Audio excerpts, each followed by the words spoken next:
Australian warship HMAS Toowoomba is heading to the troubled waters of the Persian Gulf. The mission? To combat smuggling and piracy. The crew have passed a gruelling mission readiness test and farewelled their loved ones. What lies ahead is 6 tough months in this highly volatile part of the world. Facing danger and pushed to their limits. Get his hands on his head. It's all in a day's work for the Pirate Patrol.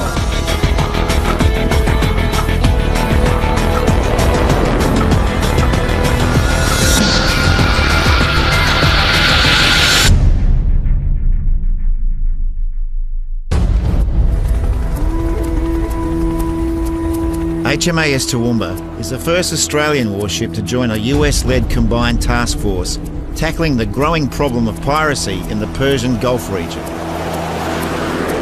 In the middle of the world's busiest shipping lanes, heavily armed warships are playing a seafaring game of cat and mouse. The pirates have a great business model that works for them. Seize ships, get ransom, make millions. Ivan Ingham is the new kid on the block. An expatriate Brit, he took charge of HMAS Toowoomba just 3 months ago. I'm one of the last people to join the ship. Some people say it's a baptism of fire. I would rather join a ship that's running, me sprint to catch them up, which is what I've had to do, and then it sets us all up well for the year ahead. Toowoomba's speed and manoeuvrability make it well suited for the primary role of patrolling and intercepting the smaller craft that frequent the Persian Gulf. We are looking for vessels involved in trafficking people, trafficking narcotics and weapons. It has an array of high-tech weaponry and surveillance systems, and a crew of 193 men and women. Nearly 200 lives. That's a lot of family, that's a lot of business, that's a lot of stuff to leave back in Australia. So that can range from births, divorces and bereavements.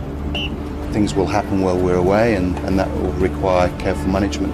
And that's a balance of managing those people, doing what's best for them, their families and the ship, whilst maintaining the ability to do our job while we're away.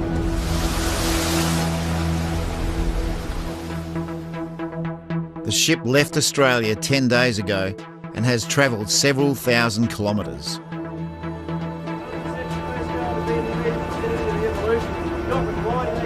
Now Toowoomba's first priority is to refuel and restock supplies. A RAS, or replenishment at sea, involves every sailor on board. This is our first RAS in a long time. We take this one slowly, we take it safely, we do this right. It's complicated and potentially dangerous.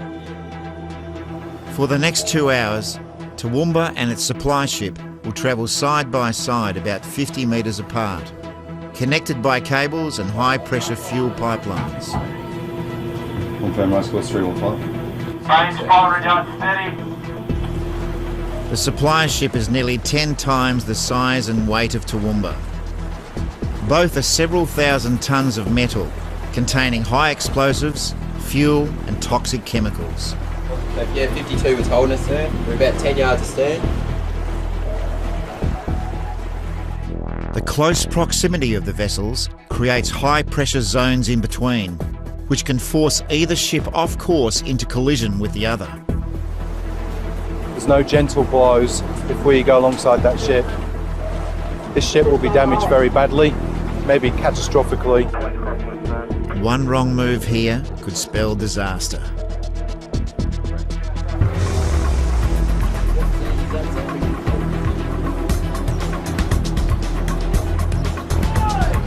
Take cover!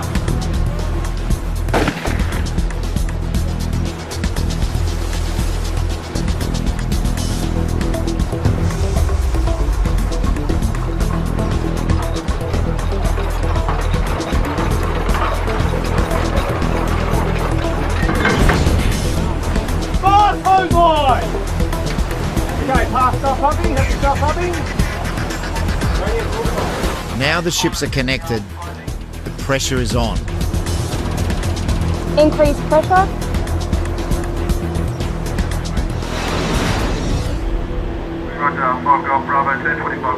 In the control room, a close eye is kept on the refuelling operation.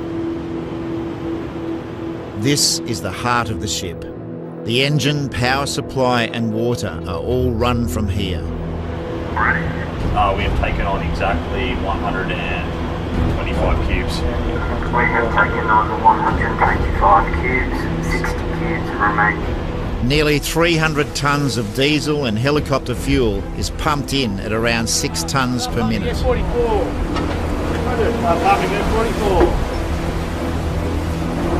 They're at maximum pressure. There's no margin for error. One slip-up could see a massive spill of highly flammable fuel aboard the Toowoomba or into the ocean.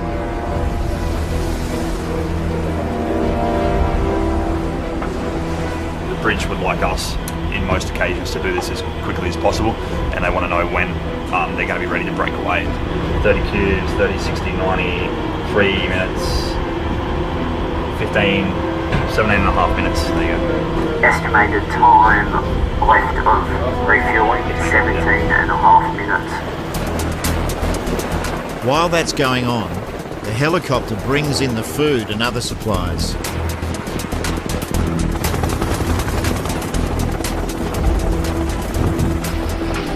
Go through roughly 10 kilo of coffee a week, 800 litres of milk, 210 kilo of bacon, and we go through roughly 105 dozen eggs. It's a race against time. The sooner they get the job done, the sooner both ships can safely go their separate ways. Meat-wise, we probably brought on about a tonne of meat for the RAS, and that was only a week's worth. Just in time.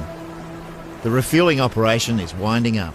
Roger, point 4, pumping has stopped. Roger, pressure point 2 bar. Success. Food and fuel safely transferred, the ships break contact. Yes, sir, it went very well. Your conning team did an excellent job staying alongside, and everybody looks great over there. It's a pleasure working with you.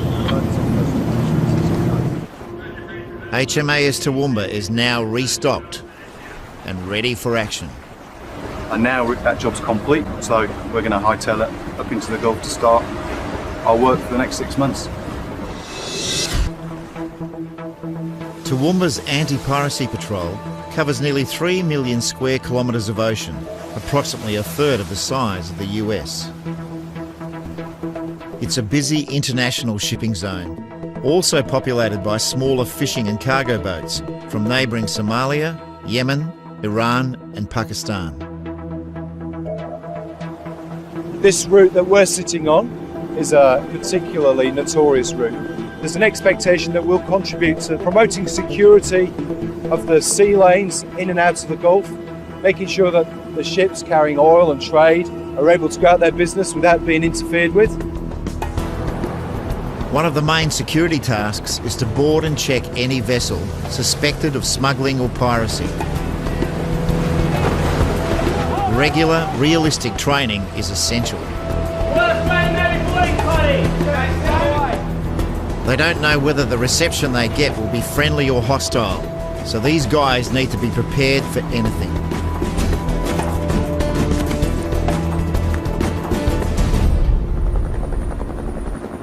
There are also twice daily patrols for the Seahawk helicopter, nicknamed Pegasus.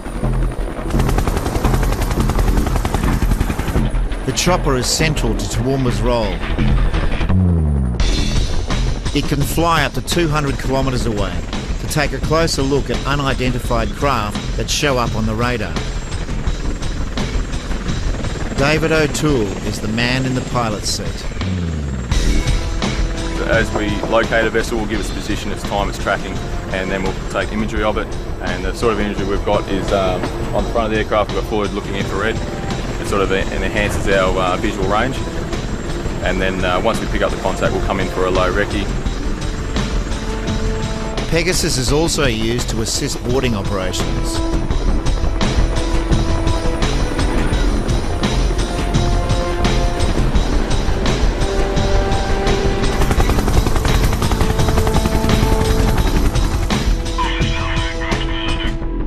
The helicopter is tracked from the operations room.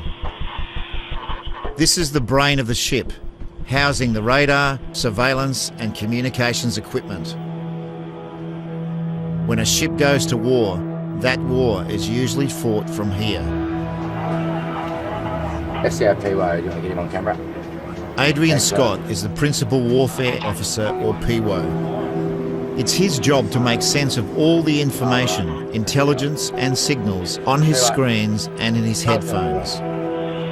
We've got Iran and Pakistan up to the north here. We're obviously situated in the centre of the screen, and we've got Oman off to the side. This area of the Gulf is busy with boat traffic.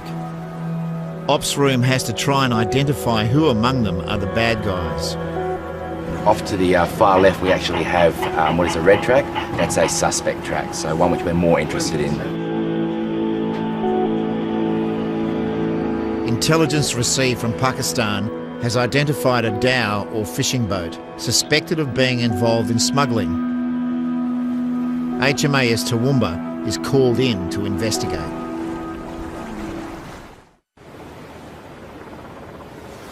In this vast area of the Arabian Sea, looking for a suspect boat is like looking for a needle in a haystack. Traditionally, the types of vessels that are involved in illegal activity or vessels contributing to terrorism are dhows. Some of those dhows are legitimate, some of them are local fishermen, and that's what makes the job quite challenging. In these waters, there are many such dhows and they all look alike. Which boat are they meant to stop? Have you spoken to the PO about the likelihood of one of these three being that contact? No, I haven't, sir. He was aware though. Captain. See the dhow on our starboard bow and the one on our port quarter? Affirmative, sir. Have you confirmed that the visual ID doesn't tie in with the imagery got yesterday? Same time of day. The captain isn't happy. Both the ops room and the watch team have allowed several dhows matching the intel photos to pass by. If they receive intelligence and fail to act on it, they aren't doing their job. I need you to put those pieces of information together and give me a coherent brief. At the moment we've got just a bunch of fragmented information that doesn't mean a lot, from going to investigate a contact that was last seen by a merchantman, which is now about 10 miles away from its last known position, and give me your assessment of what's going on, rather than let me do all the thinking for you. Sir. Happy? Sir. Back on the bridge, navigator Jonathan Beattie steps in. We know what type of dhow it is, alright, and we just slip past one. Let's close these dhows and find out what's going on. He needs his watch team to get their act together. Which vessel are we hailing? First, this vessel. Roger, let's come left and close that vessel. What range is he at now? He's currently at 1 cable, Roger. sir. I want to get to 4 cables. I want to be on his starboard beam. Get it done. Are you getting any reply there, tactical? Yes, sir. Roger, try again, 2 more times and then move on to the other 2. Yes, sir. I am a bit of a micromanager and a control freak, I guess, in some aspects. But I think that comes from the responsibility they have. He's got a double deck superstructure, light blue in colour. There's a yellow bag hanging over the port side. You sometimes take control of a situation a little bit more positively than you may have to, and maybe a little bit more force is applied to make sure the situation is going in the direction that you want it to go in. Let's come up to 18, he's done, and so we can keep rolling. I do get a bit of a rage every now and then on the bridge. Keeps everybody on their toes.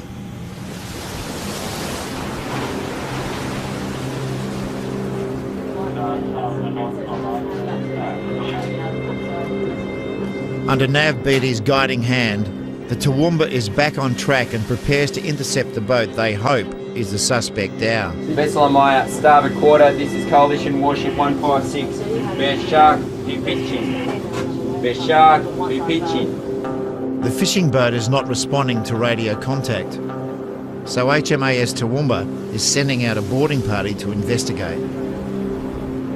Rough weather conditions make it too dangerous for a boat-to-boat boarding. The captain calls in the chopper. And the plan now is to put a smaller team into the helicopter, fast rope onto the deck, take charge of the vessel. This is no longer a training exercise. This is the real thing. The boarding party plan to abseil from the chopper direct onto the deck of the fishing boat, but the dhow is pitching wildly in the rough seas. If the pilot and boarding team get their timing wrong, they could miss the deck and go straight into the water. In these conditions, and wearing full kit and body armour, the result could be fatal. Now the fast rope is getting tangled with the ship's mast. If it doesn't come free, the chopper could be brought down or the dhow's mast ripped out. It's a disaster waiting to happen. I think first things first, we need to recover the helo. So get those people out of the aircraft. The rope is now free. Commander Ingham calls off the chopper. Who else to watch from the Charlie Oscar aboard 3 aircraft? With the helicopter boarding aborted, the captain has no choice but to try the boat-to-boat option. The right to use appropriate force to protect yourselves is our duty to protect. You may fire without warning on a person who has used or is using a firearm or other offensive weapon against you, your unit or persons your duty protects. I don't want anybody hurt today. Nice and steady, take it easy. Safety of your people is foremost.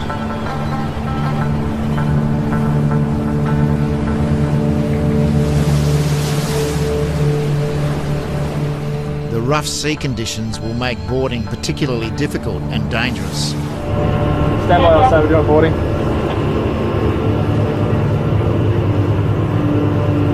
One boarding party on the ladder.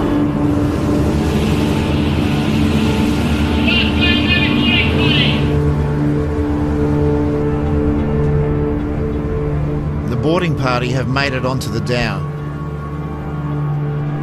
Meanwhile, the Toowoomba circles from a short distance, ready to intervene at the first sign of trouble. They need to find out where the dhow came from and what it's doing in this area. Where are you from? That's not easy without an interpreter. You from Pakistan? Iran? Cricket? Cricket. Where are your fish? Fish? In here? It's meant to be a fishing boat, but there's no sign of their catch. The boarding team are suspicious. What's in there? What's in there? That little door. Yeah. What's in there? Open that. Hey, yeah, you want to go and pack in there? They've done a sweep of the vessel. They've confirmed that the vessel is secure and safe, and the boarding officer is now checking all the documents to make sure it is in fact an Iranian dhow going about its normal business. Okay, how many crew we got? 16? 17? I think 2 are Iranian, the rest are Pakistani, so. And the Iranian ones all have their paperwork, but the Pakistani ones don't have. 2 Iranians, is it? I think it was 2 Iranians. A master and Alright, I'll switch. A crew with no ID papers on a fishing boat with no fish. Are they what they say they are? And what might they be hiding? There's nothing in the hole. As far as there's nothing false, there's no false wall. A search of the dhow seems to have come up empty-handed. It's got no fish. Or has it? Down in the engine space here, there's a big pile of this bag of flour and wheat and stuff. Yeah, that there, see?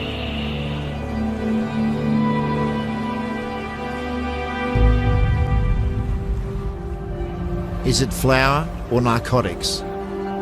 Is this the suspect Dow or not? On the vessel.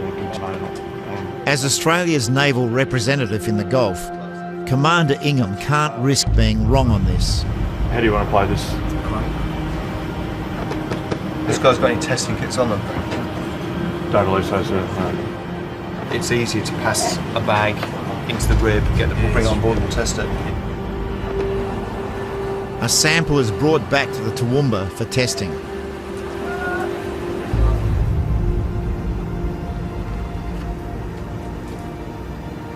Reseal it and then break the vials. And the vials will indicate whether there is a presence of cocaine or heroin. And the chemical has not reacted. By all indications, the vessel of interest has indicated that it is flour and is marked flour. It smells like flour and has the same texture as flour. In the absence of any evidence of illegal activity, Commander Ingham decides to let the boat go on its way. Go, brother. My ship go. He's asking if he's allowed to go, so. Yeah, further. Yeah. No problem. Just asked, thank you very much, and said yes, happy for you to proceed on your way. So this is Coalition Warship 156. Happy for you to proceed. Very many thanks for your help. Have a good day. Out. No, speak English. Pasti kemana dari minim? Nama dah malah kadin dari minim. Just say yes. Wish him fair winds in following season. Salah, this is Coalition Warship 156. Go, go. Thank you. Happy. Out. Thank you, thank you. Thank you, thank you. Okay.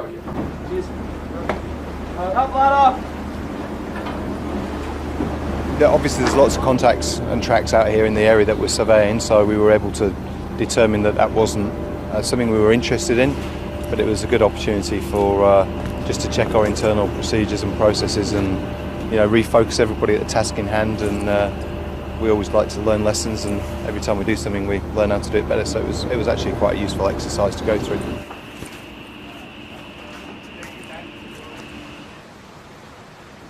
HMAS Toowoomba is set for a mid-ocean rendezvous with another Australian warship. And for able seaman Samantha Whitfield, this is a bittersweet opportunity to combine her job and her personal life. My boyfriend, he's on the HMAS Warramunga. We both joined the Navy, wanting to travel and just to see the world, things like that. I woke up early, I couldn't sleep. And my friends were saying, oh, you're going to cry. And I'm like, no, I'm really happy. I can't wait to see him.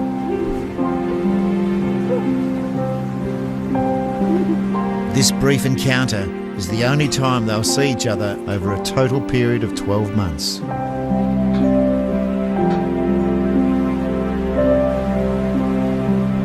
Today obviously is a major milestone because we get to meet up with our sister ship, Warramunga. And now really that job's complete, so in a moment we'll say farewell and she'll head back towards Australia. You know, it's hard on the relationship, but we're a strong couple, and we'll get through it. There's good things to come. I'm feeling a little bit numb at the moment. There's too much going through my head. So I'll miss him.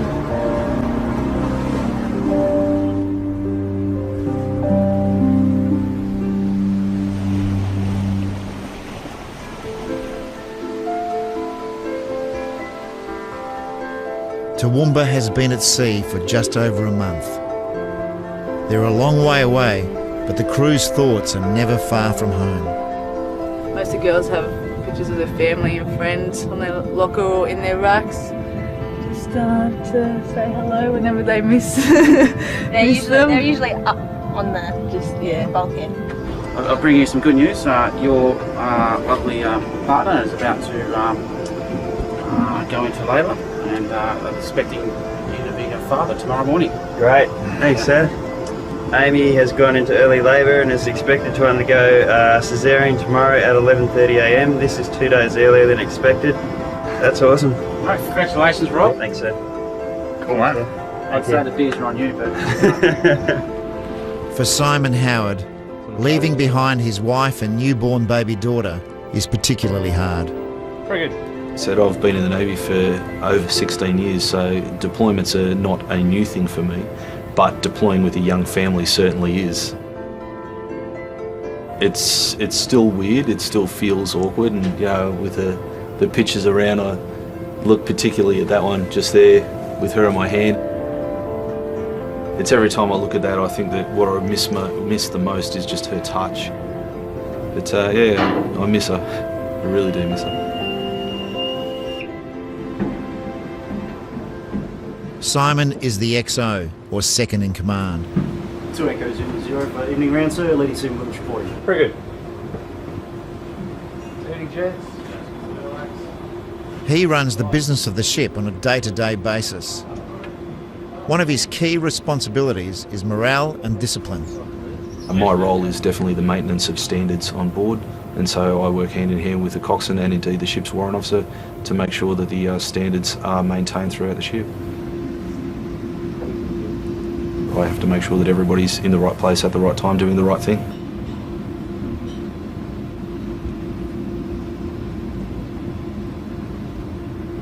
Right, good effort, gents. Thanks. Thanks, sir. The evening inspection rounds are a testing time for everybody. 240, red 90, St. Mary. 240, red 90. Just when you think everything's running shipshape,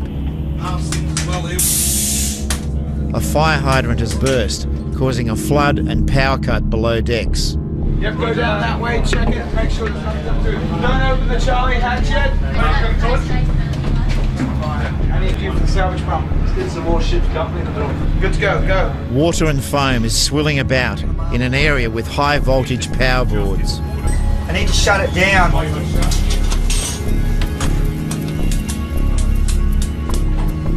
It's barely knee deep, but it's enough to severely disrupt the ship. Ask him if the water level is steady or is there still more? Steady. DC it's steady. We've lost power to the steering gear motor. We're looking at least 6 to 8 hours before we actually do our damage assessment of the panel. We don't have any other way of steering at the moment. Without full steering, Toowoomba is crippled and vulnerable. That's the one that's already overflowing. Is it? That's reduced our water level. I need some fuel moved from port to starboard so I can get the water out of the load centre. The ship's operational capabilities are compromised. Commander Ingham needs the problem sorted out quickly. Is that the captain, mate? Does he want to come down and have a look? Yeah, can I? Get some goggles for the captain, please. Just tell him it's slow. It's going to take a considerable amount. Yeah, that's correct. And it's slow. Can you send down one more person so we can scoop out more water?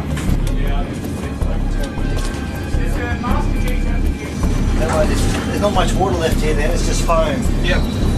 Yeah, you happy with that? The small arms and dams are dry. At last the flood is under control, but not before causing a tense and sleepless night for the crew.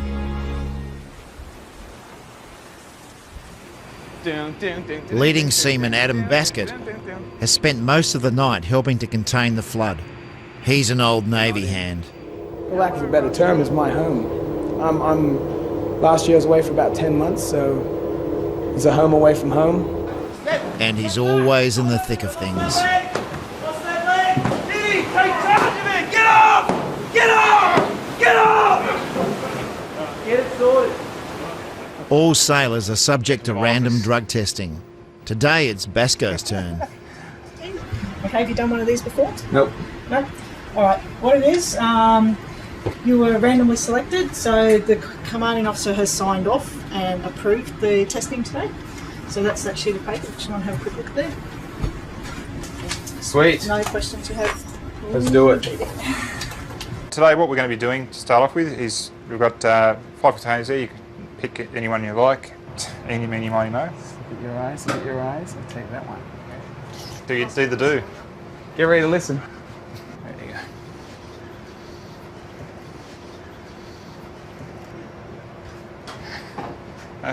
Thank you, Basco. Thank you very much. So just testing the temperature on it, making sure it's all falls within the limits. And it's just like a pregnancy test. Yeah, you might be pregnant. First time for everything. The black one here, which is the benzodiazepine, you've got cocaine, you've got your methamphetamines, then you've got the opiates, that's your heroines, morphines, codeine based drugs, and then the last one, the green one there, green being apt, it's THC, marijuana. If Basco tests positive for any banned substance, he could be court-martialed and kicked out of the Navy. Now, the only one we've got any concern about here at the moment, because we've all got lines across the top, we've got lines across the bottom, except for on one, which is opiates. Now, opiates can be anything from morphine to hydrocodone flues. No? None of them. Heroin? No. Well, what do you reckon, Liz? We've got a positive one. So it's a definite pending positive. Okay, so that'll be recorded as a positive. Yeah. And what we'll do now is we'll actually split that sample. We'll send it off to a laboratory. So at this stage, it's just a pending positive. It's not confirmed. So no administrative action will take place now.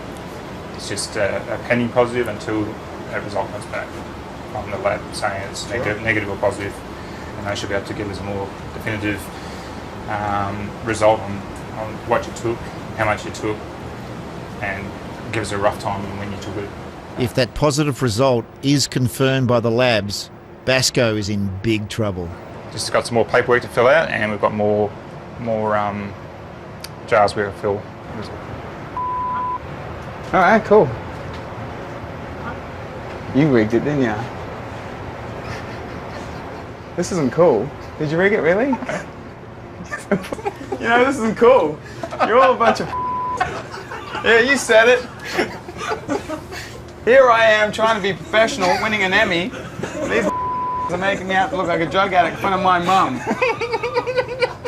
You could have watered it down, you could have done all, I don't know. That is a massive difference. I haven't had a lot of water today, I've been busy. Oh, that was really good. That was really good. Thank you for making my afternoon. Oh, I'm going to shake your hand on that one. No one's punked me in a while. That was all worth it. Son of a bitch. Fortunately, it's better news on the real sample. It's a negative, all negatives. So, your proper one's all negatives. You can sleep proper now knowing that you drove free. Basco is clean. Negative. But the random drug testing regime isn't the only thing keeping the sailors on their toes. For this operation in the Gulf, specifically, there's a new policy, and that means that as a general rule, there's a no alcohol consumption policy, and those rules are common for all Defence Force members in the Gulf, whether we're at sea, whether we're alongside, or whether we're out in a hotel or a bar on leave. Years ago, sailors used to drink at sea, and the rules have changed. You know, as ships have become more complex, the jobs become more demanding. Because of that, it's not appropriate to have a culture of alcohol consumption on operations. Surely we can have 2 or 3 beers with dinner, you know. That's the thing that peeves me off a bit, you know, the fact that we aren't really trusted. And if you can't have a glass of wine with dinner or a cold beer at the end of a damn hot day, it's just out of character, not just as a sailor, but sort of as an Australian as well. Land ahoy. After 6 weeks at sea, HMAS Toowoomba is scheduled for a shore stop. Dubai is a busy port. Navigator Beatty has to rely heavily on the local pilot to guide them in safely. I spend a lot of time in my mind going through the what ifs. You know, what do I do when I rock up at 20 past 7 off the next port and the pilot's not there ready to take us in, or you know, the tug breaks down. That's because I'm always thinking of the most drastic possible outcome. That's my job. When you're under pressure, it's not easy sharing the bridge with a pilot who's used to doing things his way. Come in, 15-degree approach, stop the ship, turn at rest and push on. I would suggest to you, like the American Navy doing. You come here to this area and here you turn yourself. You don't need to go there. You can turn now. It will not come close to this area. No, we need the ship needs a fair bit of space to turn to steady up to make our approach on the wharf over there. Okay, as you want. You can start reduce to 10, then 8, then 6. No, it's fine. Both engines are headed at 37%. Manoeuvring 118 metres of warship in a confined space is not for the faint-hearted. Starboard 5. Starboard 5. Midships, Midship's 5. Buffer. Yeah. Ranges to that ship's quarter. 80 yards closing. Are we going to swing clear there? Are we going to swing clear?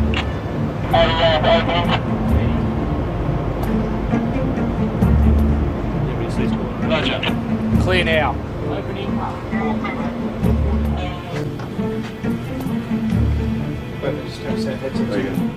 110 yards. Hardport wing. For the pilot, bringing vessels big and small into Dubai is just another day's work. We can go with 3-4 knots still. Yeah, we're just keeping it 3 knots. But Commander Ingham knows how his ship handles in these situations. This ship's quite difficult to drive at slow speed. They're not very manoeuvrable, so you have to keep your wits about you. Yeah, got it. He's taking charge. This is too important to delegate. A collision wouldn't be good for the Toowoomba or public relations. After tug to push on slow, just push the stern. Shamal Bushmini. And the buck stops with him. Pull engine at 40%. Pull engine at 40%. The safety of the ship and the safety of everyone on my sailors is at the very front of my mind in everything that we do. If we're not safe, we can't do our job, we can't achieve our mission, so self-preservation is a great instinct. Stop starboard. Stop starboard. Okay, pilot. Stop, sir. Okay. Stop, please. Al-Wasal, stop. Display 60 yards, 180 yards closing to the bridge marker, 250 yards. Push on slow forward, please. They don't like very often. We have to minimum. That is 20% headset. Who's the midship, sir? Every departure, every sailing, every berthing alongside brings new experiences. Easy. No problem. Whether it's the ability of the pilot to express himself or his English skill, or whether it's the competency or skill of the guy driving the tugs. The key thing with that was just to go nice and steady and slowly and not try and rush it.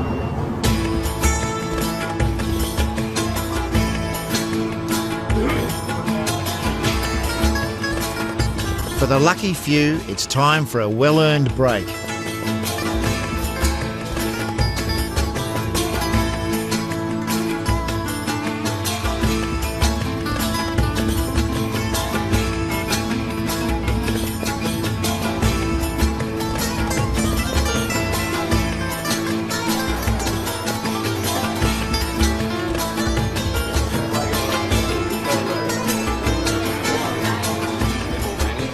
Temptation is everywhere. Hello, welcome. This is Palestine, President of Palestine. President of Palestine. Today we play in the desert. Let's go. 1, 2, 3. Go.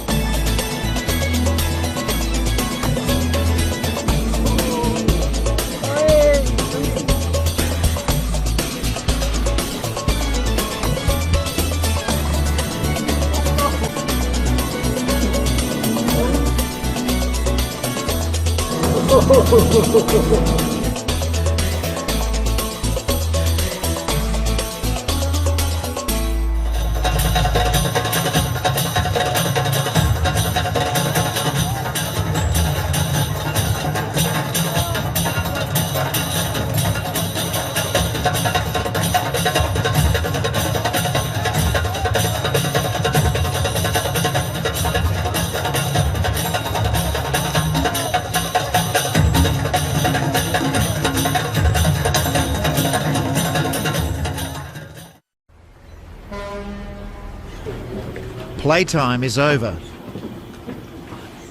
Toowoomba prepares to ship out. But there's a problem. We may not be leaving on time, so everybody stay flexible. 2 sailors have gone AWOL. If these people aren't on board by 11:10, 11:15, serious consideration will be given to leaving. Senior crew members have been dispatched to the hotel to hunt down the absent sailors. Texting, I phoned him, mate. Oh, okay. Nav Beatty isn't impressed. If he misses his window for leaving, the ship could be delayed even further. As we all know what harbour movements are like in this place, and if we don't take our time slot, we may quite possibly be still here tomorrow. Mate, just after one of you guys that's staying here. Will you support him? Yes, please.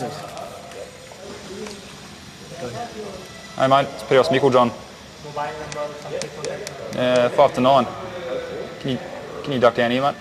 To the foyer? Thanks, mate. All hands are now back on deck.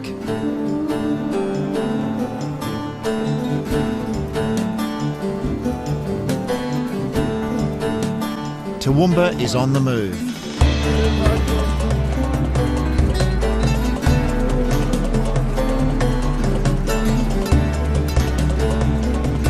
Back underway, it's time to get everyone's mind well and truly on the job. Bodily call the accused. Aye, sir. Leading seaman girl. Under strict orders not to consume alcohol, for some, the temptation has proved too strong. Salute. This is leading seaman Rob Gould's first deployment to the Gulf region. Prosecution or defence have any objection to the... He has aspirations to be an officer. This charge is contrary to subsection 29 of the Defence Force Discipline Act, failure to comply with a lawful general order. On this charge, how do you plead? Guilty, sir. Ho. Off, cat. At approximately 23:58, Duty Chief Petty Officer Chief Butterworth and the Quartermaster Lindsay Barham, during the course of their duty, observed and smelled alcohol, unsteadiness on their feet, glazed eyes, and other indications that the sailors were intoxicated and had consumed alcohol. We have restrictions placed on all personnel deployed to the Middle East area of operations for a very good reason. It's not up to you to decide whether or not you agree with them. You've disobeyed a directive from a 2-star general, and in doing so, placed this ship and your commanding officer in a very awkward position. Any punishment I give you must serve both as a detriment to you and a deterrent to others. As a leading seaman and as an officer candidate, I would have expected a greater degree of leadership, integrity and courage to not only refuse to drink, but to stop those around you from drinking. You've tarnished your good record through a thoughtless and selfish act.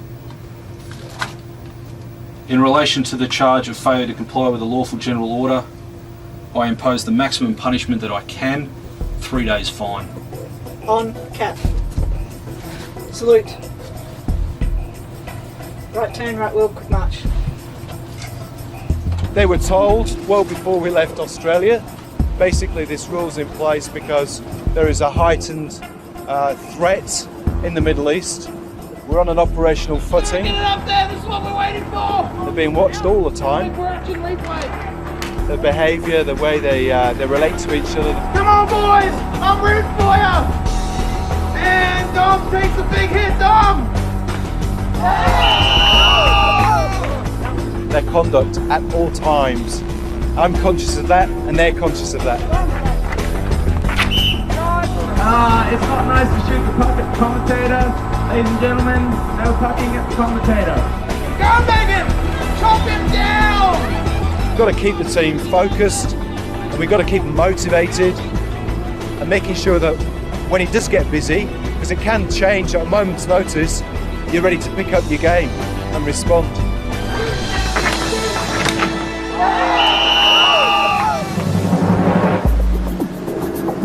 Next time on Pirate Patrol. Port 5 to you, 015. Pirates ahoy! The Toowoomba answers a distress call from a freighter under attack. We are 10 nautical miles to the west of your position, closing. So we're going to maintain course and investigate. Get his hands on his head! Wait! And someone's been rocking the dreamboat. I don't understand how you could fall asleep when you're driving the ship. What have you got to say?